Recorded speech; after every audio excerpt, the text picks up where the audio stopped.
Welcome everyone, welcome to Global Government News. Today is July 3rd, 2010, and I am Darko.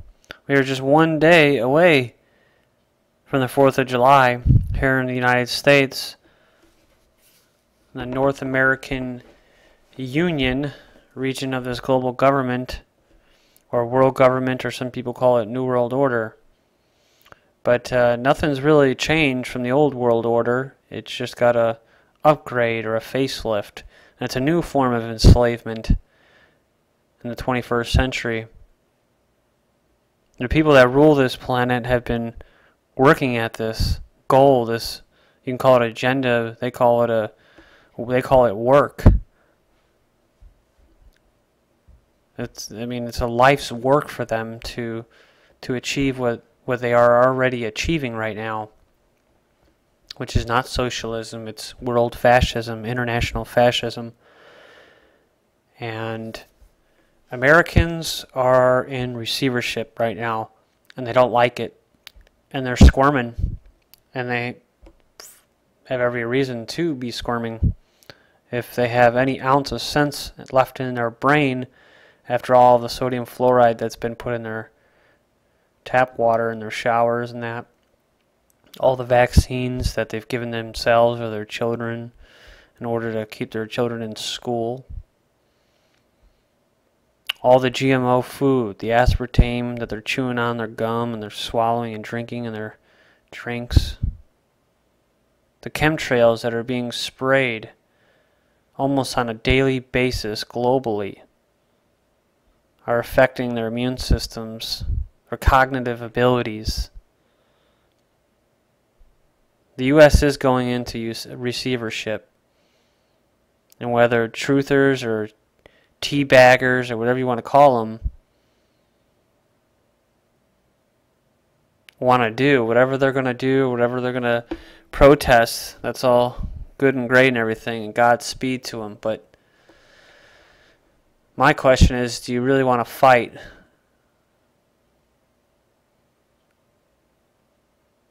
to bring back that which has enslaved you?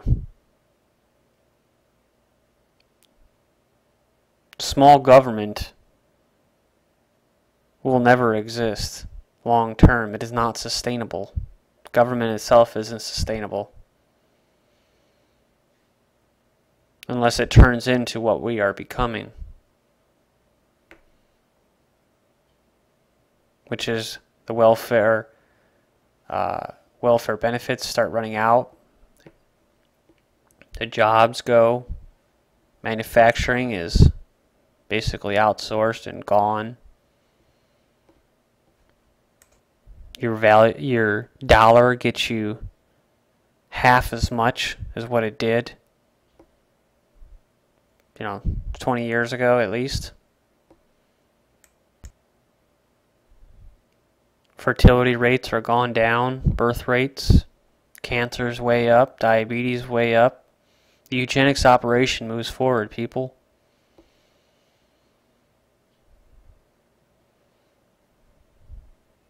The Federal Reserve System, along with the alphabet soup agencies and international banking cartels who launder money for drugs, who run the drug trade, along with the alphabet soup agencies to fund their unconstitutional wars,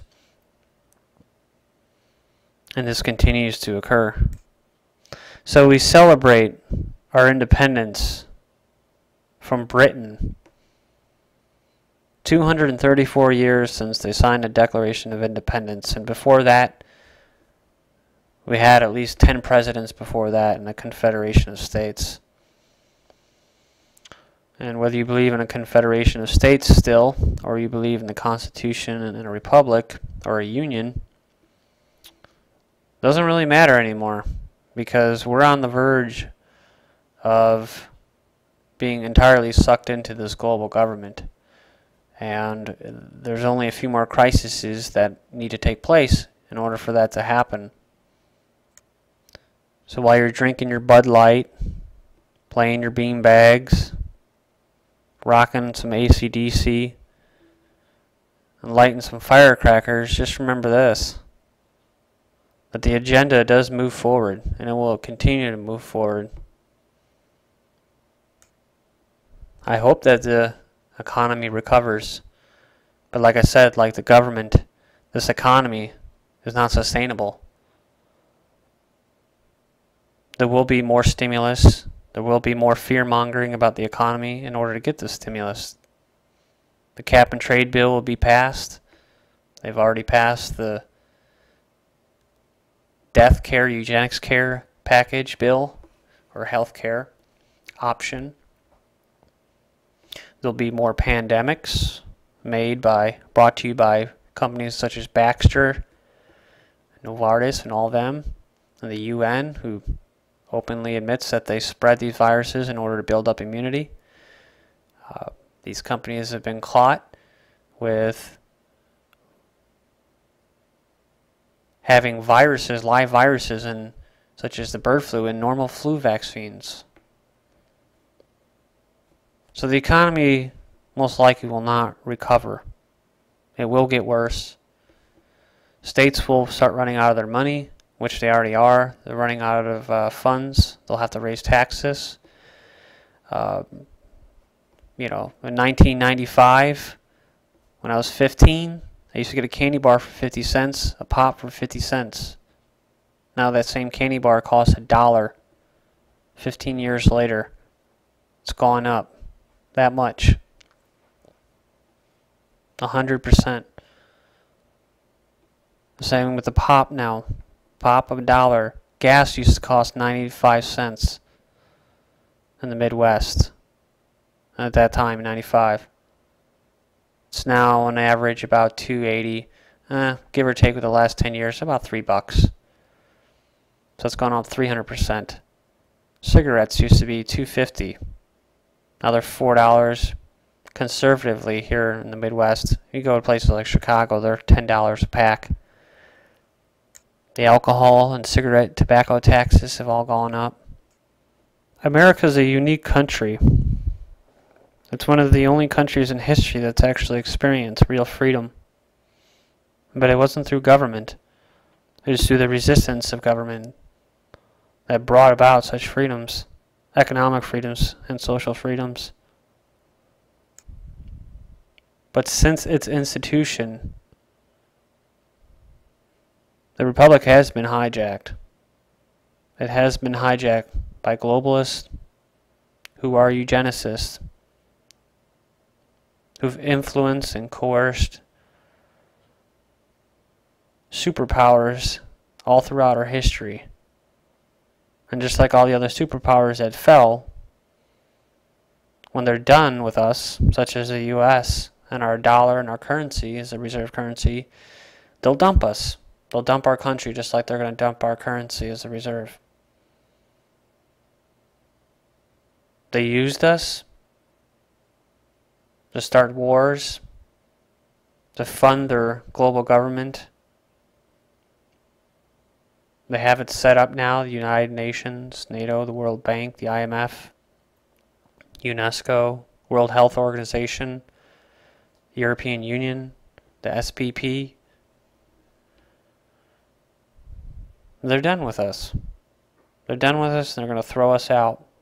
And we are a bunch of useless eaters right now to these people. Let's go through some headlines.